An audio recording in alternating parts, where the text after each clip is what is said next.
umwana wese wawe ubyara canke we ubwawe utaravye n'ibikomere ufise, igiciro ufise nta wundi kwisa gifise ariho. Mwanyumvise? Igiciro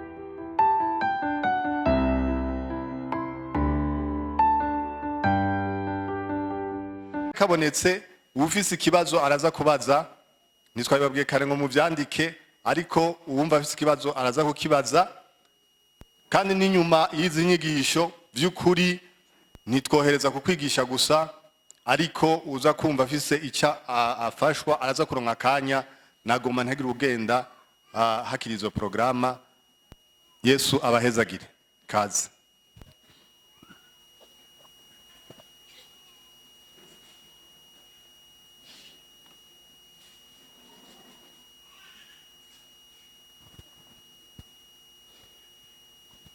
Ndabahaye mwiriwe. Sinza kuvuga amajambo menshi kuko icigwa bagiciye ko. Nagomba gusa ndaba abantu bari ngaha bari kumwe nabo bubakanye. Abantu umuntu ari ngaha wese ari kumwe nabo bubakanye, nagomba kubasaba muhaguruke.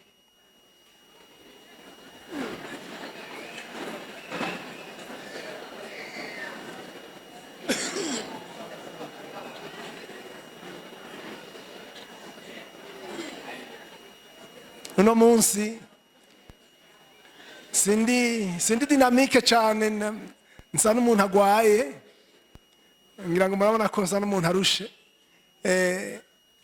Ku vy'ukuri murashobora kwiyumvira uburemerezi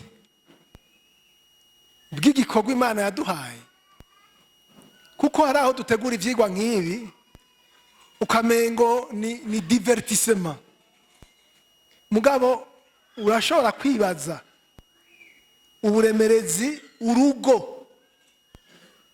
urugo rufise n'ivyo Imana igwitezeko, les attentes Imana yiteze ku rugo.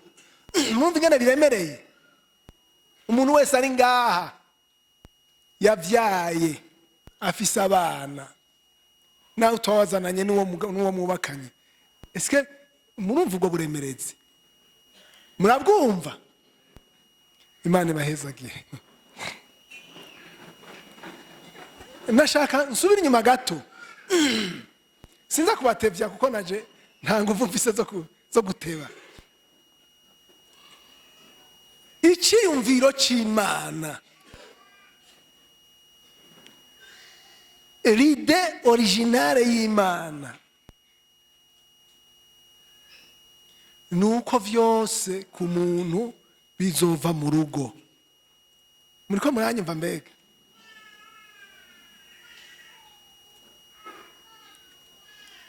Ikintu cyose kitavuye mu rugo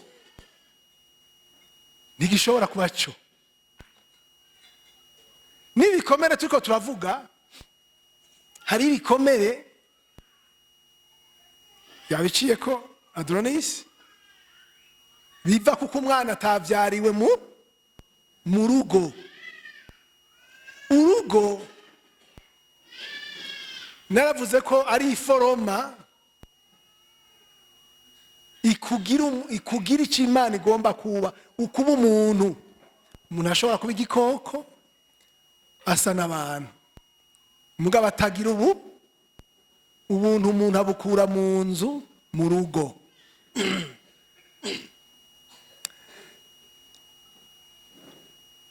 Twaravuze tumaze imyaka ngira ngo umwaka gatatu tugaruka ku rugo.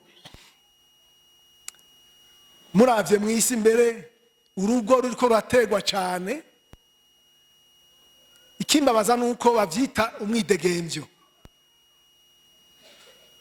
Haraho numvise, sinzi ko ari mu Faransa muri iyi minsi bavuga ngo barakuyeho ikintu ca obligation conjugale.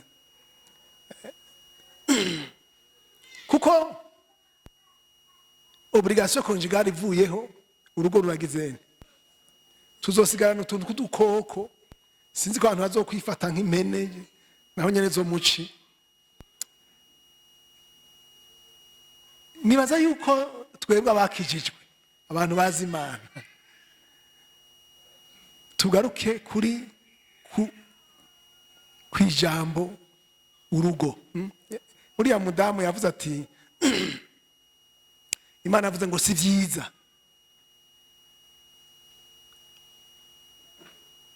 ko umuntu yibana wenyine. Imana nzomuronderera umufasha iranye kugira ngo aho nyene ikuremwo. Mbega mwabonye ko Imana aciva ngo murondoke mwuzure isi, bavuye mu nzu mu rugo. Je numva ari ikintu kirekire kandi ntahe twumvise zirahambaye, ariko Yesu ni mwiza.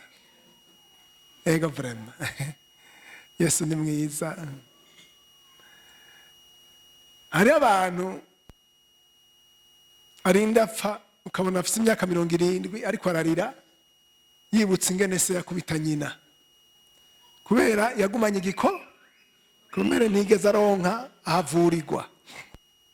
Yesu rero n'umuganga mwiza. Je ngomba mvuge ku ngaruka, ariko yabiciye ko nk'ama impact cyangwa ama symptome. Ijya definition ntayo mvuga kuko yayiciye ko iyo umwana yagize ibikomere byo mu muryango, ngomba ntebe mu muryango. Murabizi mu Burundi womengo kurera abana nukubita ba kagabo, siko? Nukubatuka, nukumubwira ko atazovamwo n'inyungu y'itabi, siko bavuga none?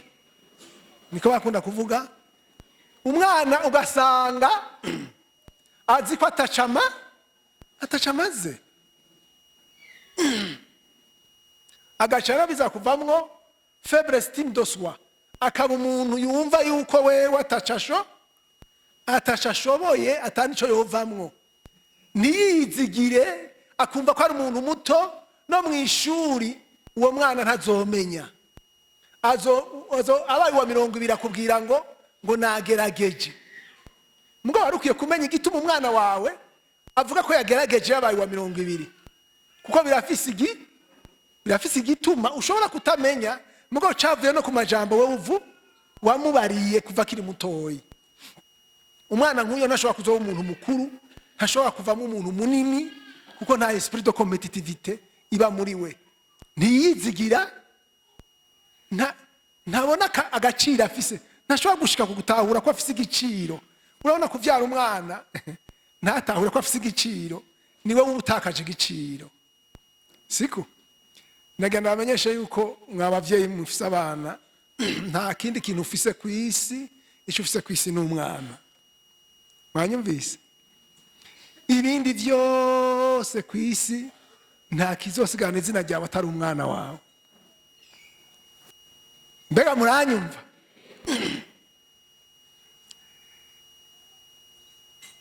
Nico gituma itungo ufise mu isi rya mbere n'umugore wawe n'abana bawe. Nukuvuga ko itungo ufise mu isi n'urugo rwawe, ibindi biza hanyuma. Zaburi igice cha 138 ku murongo wa 14 ngo je te loue de ce que je suis une créature si merveilleuse. Imana yatugize ikirema gisumba ibindi bire. Uri n'igiciro rero, kwiye kwa muzi ko ufise igiciro kinini. Mbega ngira ndababaza, iproblema abantu bafise nuko atamenya ko afise igiciro atawundi muntu numwe agifise ku isi. Mbega ivyo murabiko muranyumva? Umwana wese wawe uvyara canke we ubwawe utaravye n'ibikomere ufise, igiciro ufise nta wundi kwisa gifise ariho. Mwanyumvise? Igiciro cawe na president wa Amerika ntacafise, icafise n'iki wiwe, igiciro ciwawe nta wundi agifise. Sinzi ko muriko muranyumva. ukwiye gushima Imana. Mugabo ikibabaje nuko ico giciro cyawe gishobora kutagaragara ngo kije mu ngiro. Difficulté relationnelle. Iyo umuntu mwana yagize ingorane zo mu muryango akagira ibikomere, ntashobora yama yinuba abandi, ntashobora kugiranira imigenderanire n'abandi, arabinuba, ntashobora gukunda, ntashobora no kwemera gukundwa. Sinzi ko muriko muranyumva ngo manyaruke. Kandi yama afitamiye amatati mu rugo, hama amatati, yubatse urugo yama ari mu matati. Ibikomere by'iwabo nivyo atwara iyo agiye kubaka. Ngahaye ico cyo bicigwa cyonyene, kubera ingorane nyinshi mu miryango ziva kuki ziva yuko wubakana n'umuntu utazi ibikomere byiwe. Ndasubiramo, wubakanye n'umuntu yabuze nyina akiri umwana mutoyi, akaba umuhungu yabuze nyina akiri umwana mutoyi, azoba akeneye umugore, azoba nyina akongera akaba umugore wiwe. Sinzi ko byumvikana ibyo bintu. Wubakanye n'umugabo yabaye uko nyene, abakeneye yuko uwo mugore ariko arondera se, emotionnel marondera se wiwe. Nico gituma kenshi uzosanga abakobwa nk'abo babuze bagize ibikomere nk'ivyo byo kura basi bakiri bato, yamagomba ikigabo cikijeya kirekire c'inguvu, image psychologique ya papa.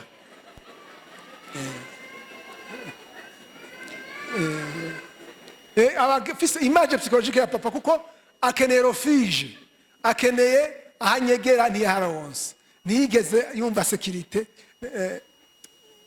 Rero kenshi abantu nk'abo bageze ariya mu ngo hazobaye amakonfli, hazobaye kugwana, hazobaye amatati, kuko vya bindi vya bikomere n'ivyatwaye bihuye n'ibindi bikomere. Kandi ntuzokugenda umenye ivyo ari vyo, uzova ngo umugore wanje ntashoboka, umugabo wanje ntashoboka, mugabo ntuzi ko wari waronse umugwayi wategezwa kugwaza. Ni ngorane. Twari gusoma hajya mu Banyefeso, ariko murabona ko umwanya wagiye. Uwo muntu uzosanga yama ariko ararya abana iminsi yose, abana batuka girane. Kubera iki? Afise ibintu aragwaye, ntigeze aronka umuvura. Umuntu yamana ubwoba, agira ati bahava baranyinuba, barampeba. Yamana ubwoba, ntashobora gufata ingingo mu buzima bwiwe. Abantu nk'abo muri ababona yamariye ndese, biva ku bikomere byahevye kimwira, kuko ntigeze yakuriye mu magorwa. Nari kubiteba ko ari ku mwanya nawe uriho. Ishavu n'umururazi, umuntu yamakaze. Iryo shavu ukarondera iyo riva, kumbe riva ifizi imizi kure. Ariko iyo turafise amajambo y'Imana twari kwena turasoma yinyisha kuri ivyo bibazo. Umuntu yamana umwikomo, yamashavuri yabavyumva, afise yama yifuza kwihora. Sinzi ko murabona hari umuntu adaheba, ati ntihoye, adashobora guharira. Sinzi ko murabona abantu yumva aruhutse, ukamengo ni nk'ujya muntu anyoye amazi yaranyotewe, yihoye umuntu. Abonye ngo ntiyobona ikibi nkiriho. Hari abantu muri psychologie twita abasadike, n'abamasochiste, abasadomasochiste, anezerwa no kubona umuntu ariko arava amaraso, agacamba abonye umuntu avuye amaraso, canke abonye umuntu ababaye agacamba aranezerewe. Kubera iki? Afise iki? Naravuze yuko ivyo bikomere ni imiryango shetani yinjiramo agaca akwandisisa, ugacuba posede, ukuzura abadayimoni, ukaba umuntu w'igikoko. Depression, découragement. Umuntu yihevye, umuntu yamana ari mu gahinda, ari triste profondément, umuntu ubona ko mbega abantu murazi ngene ari benshi. Ikibabaje abantu ni benshi. Nukuri no mwishengero hari umuntu avuga ngo jewe ngo ndisonzesha gose, atari uko ataragakiza. ariko ari bikomere, ari bikomere n'ukuri. Ugasanga ahubwo afise tendance meme y'ukwibabaza. Mugabo kubera iki? Suko ari kurondera kuba, ariko nuko yashiye muri humiliation. Yarabaye humilié, yaratahuye ko atashamaze, arabona ko atagacira afise, abona ko ari umuntu akwiye imibabaro. Sindiko ngwanya kwisonzesha, ariko umuntu akwiye kwisonzesha muri sens positif, atari muri sens y'ibikomere. Abantu batakigira iki? Batagira ivyizigiro. Ivyo byose byavuye kuko ibyo vyizigiro nibiheze uno munsi byahereye mu muryango. Umwana nigeze yigishwa ko ashobora kugira ivyizigiro, ashobora kuba umuntu muniniya. Je nama nimvira aba mama bararindira, abonye umukobwa asonza amabere agacambira ngo hano, ariko ntiyigeze amuvugisha neza. Yari inkoni, yari kumuvuma ati none ko asonza amabere azohava izohave banawe, reka ndamuvugisha. Abandi bamuvugishije kera ntagukeneye, nukuri nakigukeneye.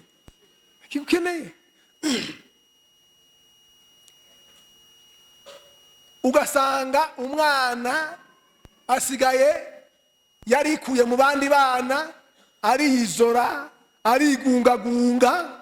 Hajya kubisanzwe ugiye kuraba neza, uri kuritegereza, urashobora kubibona facilement. Uravye umuntu ingene yifata, urashobora kubona ko yagowe, afise ibibazo vyinshi. Umwana yigunga aba afise ingorane muhira. Nawe mubwira uti capa, yo gucapira neza muhira ngene bimeze, ucubona igicapo cyo muhira. Ariko ya Zaburi, soma ya Zaburi. Agira usoma nyarusa kubera umwanya agenda yasimba.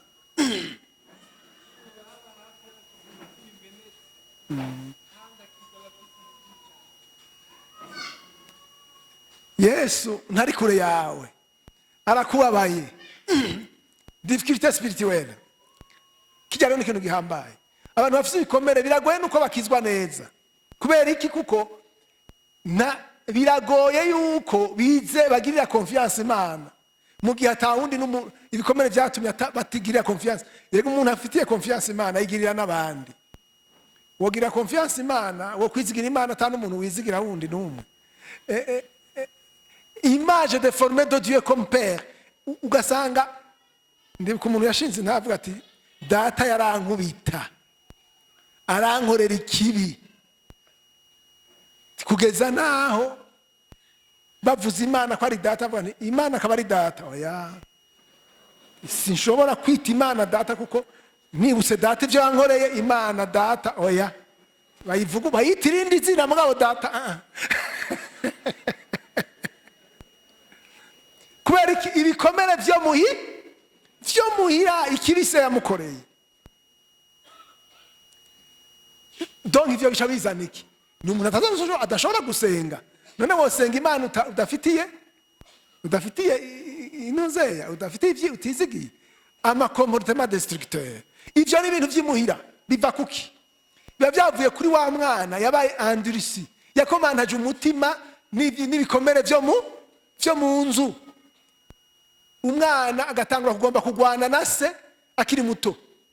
Se akubita nyina, se akankamira nyina, se yama ariko aragirira nabi nyina. Umwana agashatangura kuduza ati ugomba ngwane na papa. Ivyo nibibaho. Nta naho bagwana none batabara ba nyina.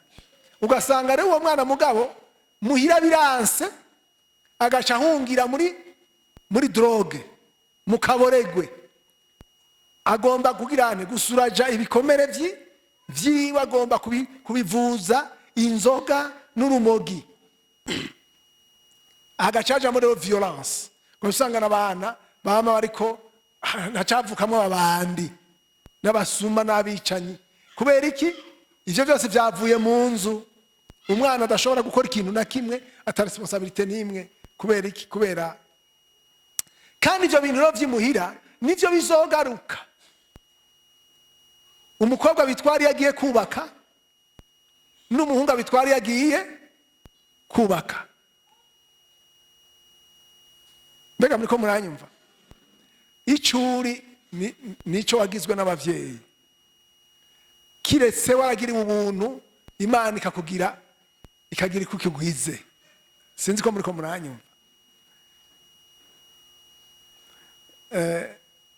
Barambwiye abantu badivorishije bukeye baraye bagize mariage. Umwe wabo mama niwe yateka icayi, hari mu bazungu, uwundi nawe wabo papa niwe yateka icayi. Hanyuma rero mu gitondo baraye bagize mariage, umwe akakubita inkokora, uwundi ati genda uzane icayi, uwundi ati genda uzane icayi, genda uzane icayi, genda uzane icayi. Hanyuma rero irahava ibintambara ivamo urugo rurasambuka rumaze ijoro rimwe. Iyo umuntu atarezwe neza, yahuye n'amagorwa y'ibikomere mu nzu, ubwa mbere we ntiyizigira, ariko akarondera yuko abandi bamwizigira ku nguvu, yama agomba ko bamwemera, kandi agomba afite hari ikintu kidahera muri we, aricyo twita egocentrism. Yama agomba yuko bajya abana nk'abajya bagize ingorane, ntuze yageze gusa n'uwitwagiriza ntuze Adronis, kutabamuhira.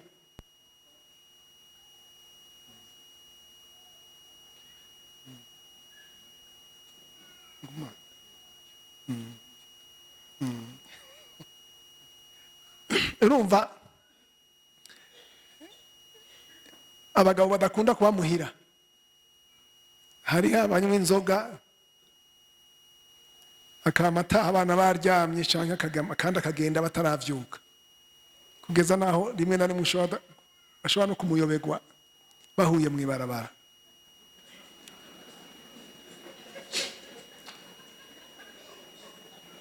Kuko umwana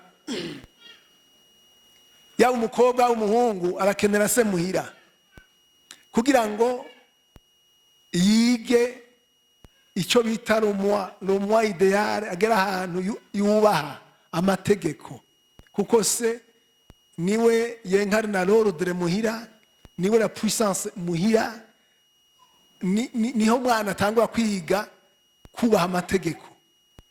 Mw'ico gihe umwana azana ikintu bita agenda, iyo atabonye se canke se atabimuhira ataboneka, haza ikintu agenda mu kintu bita umusosiyopate. Umusosiyopate umuntu ataco yubaha amategeko, umenga iwe ntabaho, agaca agomba yuko atariwe nta wundi abaho. Niwe mw'ishuri atabaye derege n'induru, atariwe urumva abandi ntibabaho. Uwo muntu atwaye abandi avuze ikintu batagikurikije afuma apfa, yofuma apfa ahoko ibyo agomba bitaba. Niyo ngorane rero byose ariko byavuye muri bya bikomere bya hehe byo muhira. Kandi uyu muntu sinzi ko murabona n'abantu, ibi bintu n'ibintu dushobora kuzana no mu gakiza. Ndasubiramo, ibi n'ibintu ushobora gusanga no mu gakiza, ukagira ngo umuntu ni mpwemu yera, naho nibikomere. Bijya bintu c'est très dangereux. Sinzi nguma nimvira uburemerezi bw'urugo ni ibintu bikomeye cyane. Cyo ndibaza ko abantu benshi bazotangara, bazohava bahomba kuja mu ijuru kubera mu rugo, ko nibaza ko tuzaba dusanga twaranegirije ingo kurusha ibindi. Hari ibyo dushira ku mutima bya kurusha imuhira. Mbega abashinga nawe muri ngaha, eske ndasubira ndabaza nsubire mbaze, mwumva uburemerezi bw'urugo? bafasa uburemerezi bw'urugo murabwumva. Naravuze muri iyo minsi nti urugo rukunaniye rubananiye muzofana agahinda.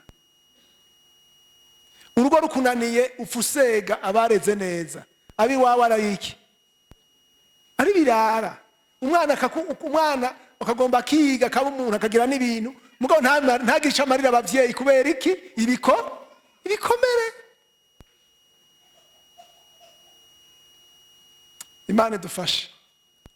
Bari gusoma n'irya jambo umwanya waheze yabiciye ko hariho les problèmes physiques kiretse umuntu abantu benshi bashobora kwiyumvira ati mbega none birashoboka kuko umuntu ni psychosomatique, ni ukuvuga yuko le psychisme n'umubiri birafatanye, bifatanywa n'amanere. Hariho le nerf sensitif na nerf moteur. Iyo umuntu agize douleur spirituelle, émotionnelle, psychologique, retentissement yayo ingaruka zayo ziraja ku mubiri. Nta bantu murabona batwara inda imaginaire amaregera agahagarara, yego ibimenyetso byose bikaba nk'uko umenga arafise inda mugabo ata mwana ariyo, mugabo vyavuye kuki? Ku mubabaro psychologique. Umubabaro psychologique umuntu ashobora kurara ntasinzire, akagira hypertension, akagira trouble digestif, système immunitaire, abasoda b'umubiri bagahera. Kubera iki? Ibikomere, traumatisme, imibabaro. Mw'abantu kirazira kurya umutima umuntu. Muravyumva mbega? Gutera umubabaro umuntu n'ibibibasha, kumubabaza n'ibibi, kubabaza umuntu n'ibibi. Ngabo twagiye turaronka, je nagomba kubera umwanya nagomba turezime, siko nagomba turezime kuko Adonisi yabiciyeko. Iriya jambo niryo nza kugaruka ko Matayo 11:28 gushika kuri 30 tuza kuriganira ncandayirangirizako. Les conséquences de blessure ni nyinshi. Les remèdes, reconnaître, kumenya ko wakomeretse. Umutima umenetse n'umutima urokonesa wemera ko wakomeretse. Kuza kuri Yesu, ngira ngo twaharonse inyishu. Kuza kuri Yesu. Yesu ngombaze guharira n'abantu. Barabanga ibyaha bidaharirwa, ngo ijyaha kidaharirwa ngo nukurogota kuri mwemu yera. Ariko hajya ibyaha bidaharirwa ni bibiri biva ngo nutaharira nawe ntuzogirana, ntuzoharirwa. Udahariye ntushobora guharirwa. Nelson Mandela yavuze ati hamwe ntuharira abantu bangiriye nabi, aba asohotse prison amaze mu myaka 27, yavuze ngo aba bazungu hamwe ntubaharira noba ninjiye yindi prison mbi isumbiye none imaze mu myaka 27. Niko mwavyumva? Bari baramukubise, bari baramukomerekeje mu mati, umuti nukugirana. Abantu bari ngaha bafise abantu batahariye banganiki. Hari amara ngo ndamuharira ngo yansavye imbabazi. Ngo arizo yansavye. Erega ntushobora kumererwa neza udahariye. Mandela yavuze ngo l'oppresseur et l'opprimé sont tous dérobés de leur humanité. Muravyumva? Uwagukiriye nabi, uwagiriwe nabi n'uwamugiriye nabi bose baribwa ubuntu bwabo. Ils sont tous dérobés de leur humanité. Iyo umuntu agukomerekeje ugakomereka, ukwiye kumuharira kugira ngo nawe ukire, kuko udamuhariye ntuzokira. Pardonner ni ikintu gikomeye. Nico gituma n'Imana naba niyumvira yuko Imana Yesu acikanye ku musaraba yacigira iti, avuze ngo birarange, Imana yagize iti kuko Imana ntiyasubiye kunezerwa gushika bikunze kwisubira kugirana, gushika bikunze ko duharigwa. Amen. Ajya amajambo twari kuyasoma. Iyo kijya kintu womengo kirorosha ariko kiragora, iyo umuntu yakomerekeje umuntu ni byiza kumuharira. Ukwiye kumenya ko gukomeretsa umuntu ari icyaha gikomeye. Renouveler son intelligence par la parole de Dieu. Gusoma ijambo ry'Imana. Ibikomere birihe? Biri ngaha.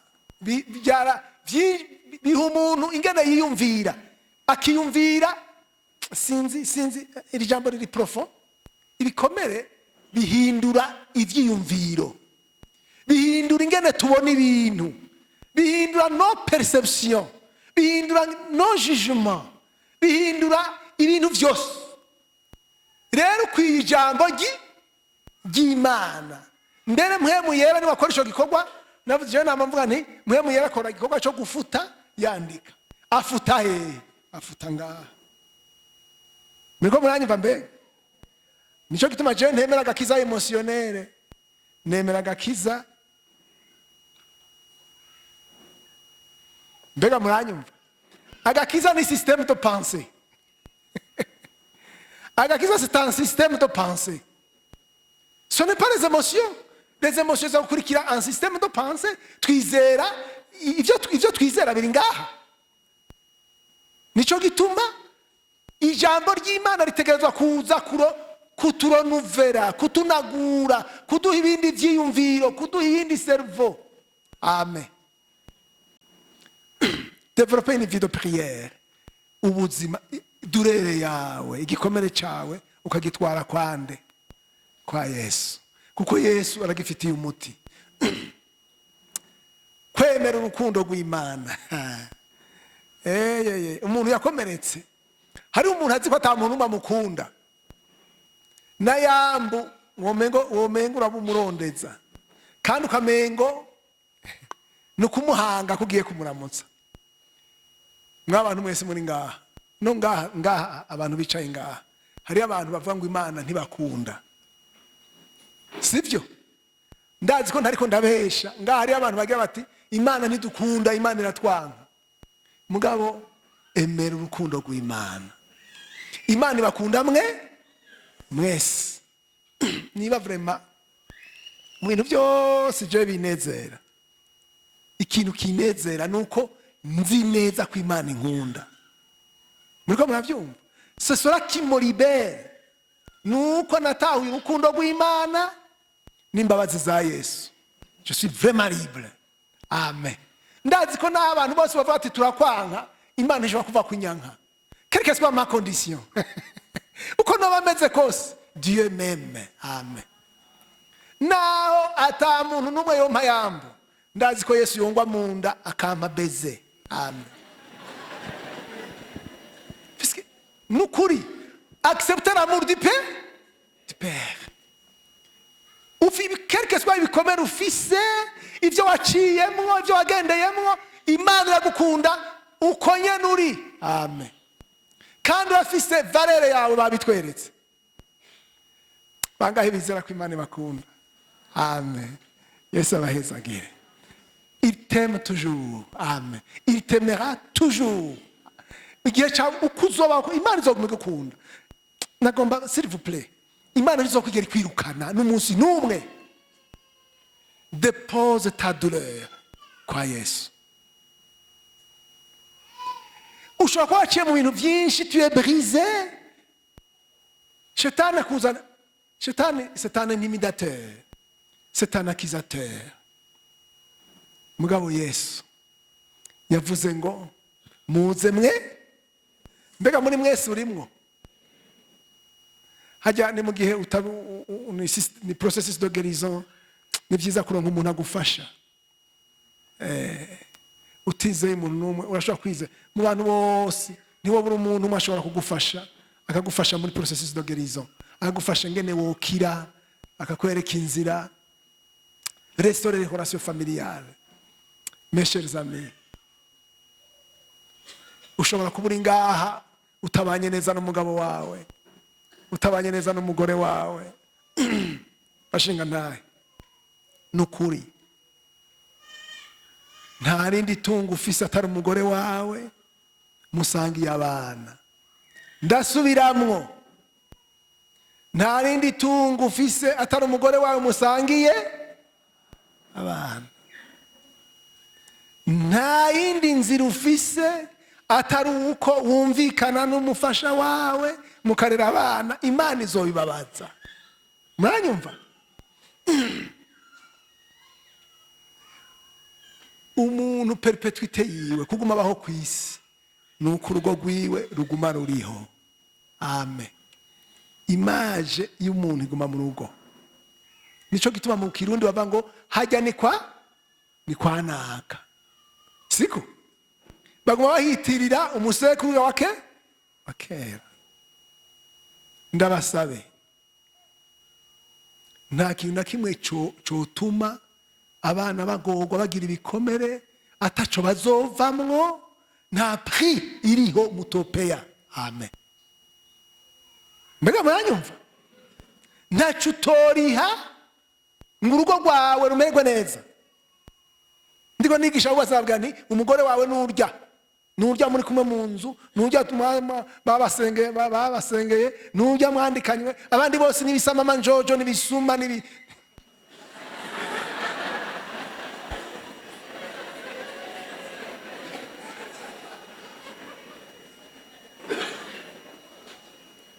Restaurer les relations familiales. Mbega muranyumva? Kandi essayer de comprendre. Aho ibi ni ibikorwa bya Satani. Ibi ni ibikorwa bya Satani. Ushaka kuguma ukubita utera amabuye umena urugi, mugabo ukwiye kumenya ko Satani yinjiye, bikwiye kujanwa kwa Yesu. Bijya yabiciye kwa Adonisi sinabitebako kubera ari demoniaque. Arabasanga ngo bari abantu ngo ingo zara ngo barahukana, siko ngo barahukana ngo ingo zirabananira, naho ni igisigo cagizeni cinjira mu bikomere. Ivyo yagiye bitwaye hariya biranse, bitwaye hariya ivyo bibaburize bijanye kwa Yesu, toujours kwa Yesu. Kugendera mu rukundo. L'amour est le fondement de la guérison familiale. Mavyumva? Urukundo nigo nkingi yo gukira mu muryango. Amen. Mwanyumvise? Urukundo nigo nkingi na nukuri.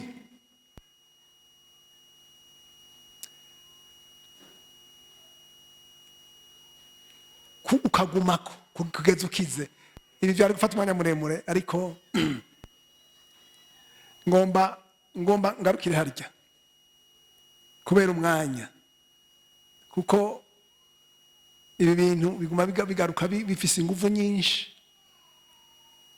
Hajya Yesu avuga ngo muri umunyu w'isi, nuko mw'isi ngo zisambutse abantu b'Imana bobo nibaba umunyu ziwabo zimere neza.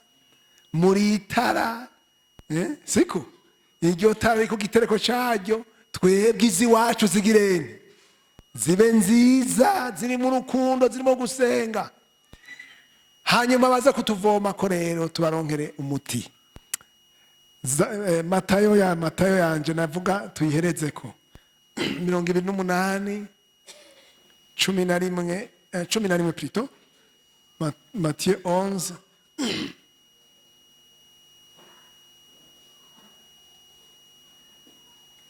Nari kuja kuri byo kumenya ko ngene wakomeretse ni ibintu byinshi bya nitwo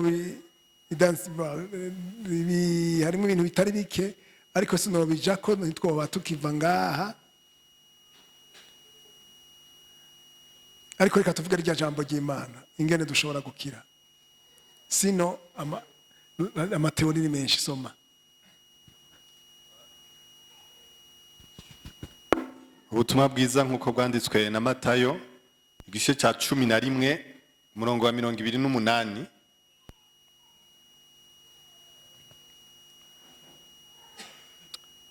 Havuga ngo nimuze kuri jewe mwese abarushe n'abaremerewe ndabaruhura.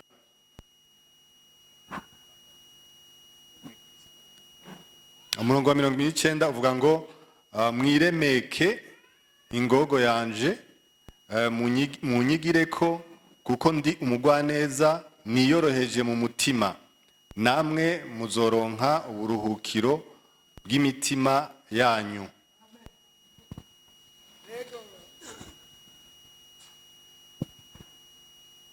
Tugeze kuri rya jambo rero, ukira gute? Ukiruje kwa Yesu. Nimuze mwese abananiwe n'abaremerewe, ndagirane ndabaruhura. Mwikoreze ingata yanje kuko umutwaro wanje uragizeni,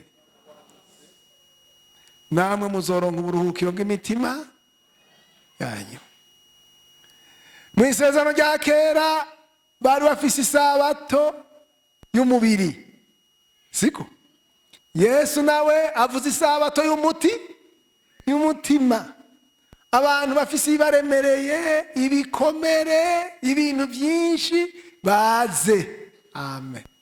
Ngo kuko ngizeni niyoroheje mu mutima ndumugwaneza.